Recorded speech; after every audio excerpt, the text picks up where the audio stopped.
Letting go wasn't an option. It is necessary. Yung dating ayaw mong mawala sa buhay mo, ngayon di mo na hinahanap.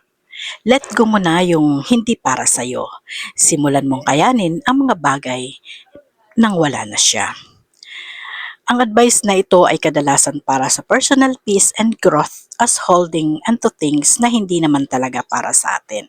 Mapatao man yan o bagay, yan ay magdudulot lang ng unnecessary sufferings.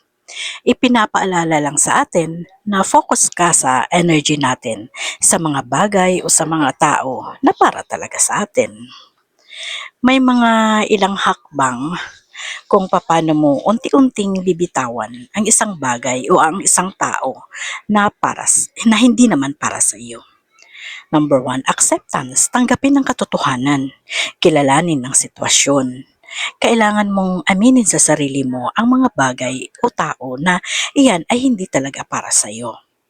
Huwag mag-imbento ng kwento. Iwasan ang pag-iisip ng mga what if o baka naman magbago pa siya.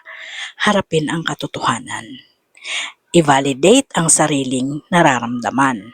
Okay lang na masaktan, magalit o malungkot. Huwag mo lang pigilan, hayaan mong lumabas. Makipagkita ka sa ibang mga kaibigan. Doon sa mga kaibigan na handang dumamay sa'yo at sa pamilya mo para ma-divert ang isip mo. Magpatawad. Patawarin ang sarili sa mga pagkakamali mo at sa mga taong kailangan mo ng bitiwan. I-release ang galit o puot. Nakakabigat yan sa'yo.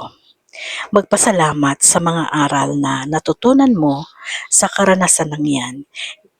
Hindi ito nasayang o nagbigay ito na sa iyo ng kaalaman, karagdagang kaalaman. At tandaan, ang pag-let go ay hindi nangangahulugan na bigla ka na lang magiging masaya. Nangangahulugan ito na mas pinili mo ang kapayapaan kaysa patuloy kang nasasaktan. Have a nice day ahead. God bless. Thank you for watching. Follow for more. Sana makatulong.